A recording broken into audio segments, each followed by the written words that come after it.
তো হ্যালো বন্ধুরা, কেমন আছো তোমরা? নিশ্চয়ই ভালো আছো। আজকে আমরা ট্রেনের জন্য পুরো 1.5 ঘন্টা দাঁড়িয়ে আছি।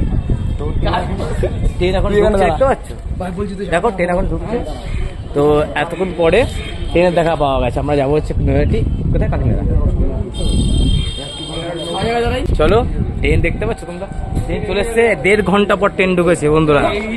তো ট্রেনে গন্ডগোল চলছে, শিয়ালদা স্টেশনটা ঠিক করছে 1 থেকে 5 নম্বর। ওই জন্য ট্রেন বন্ধ আছে। তোমরা অনেকেই জানো না, অনেকেই জানো। এখন 1 ঘন্টা 1.5 ঘন্টা পর পর ট্রেন। তো রীতিমতো তোমরা আমরা কি বাড়াবো কি নেই, চ দেখতে পাচ্ছ ট্রেন পুরো ঢুকে গেছে। এই সময় টাইম মতো ট্রেন ঢুকে নেই, তার মানে লস। আরে দাদা কি খবর? এই তো এটা উঠবো ভাই। দেখতে পাচ্ছ ট্রেনের ভিড়, মানে ট্রেন আরে ওট ওট ওট চ।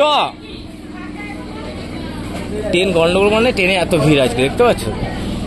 চলো, আমরা কাকিনাড়া আছি, কাকিনাড়া গিয়ে নেমে তোমাদেরকে সব দেখাবো। যাচ্ছে যে বাচ্চা আনতে পায়রা।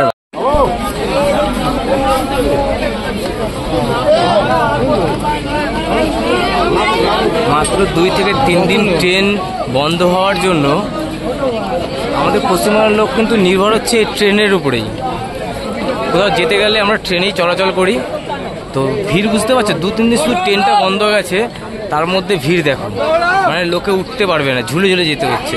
আমি ঝুলে ঝুলে আসলাম, তোমায় দেখাতে পারলাম না ঝুলে ঝুলে আসলাম বলে। চলো আজকে আমরা কাকিনাড়া নেমে তোমায় দেখাবো। আমি বড় বড় দাদাদের বলবো, ট্রেনের দরজায় সাবধানে দাঁড়াবেন না কেন, দাঁড়াতে বারণ করবো না, দাঁড়াবেন, সাবধানে দাঁড়াবেন। এই অ্যাক্সিডেন্টটা কিন্তু মারাত্মক অ্যাক্সিডেন্ট হয়েছিল। তো আমরা যাওয়ার সময়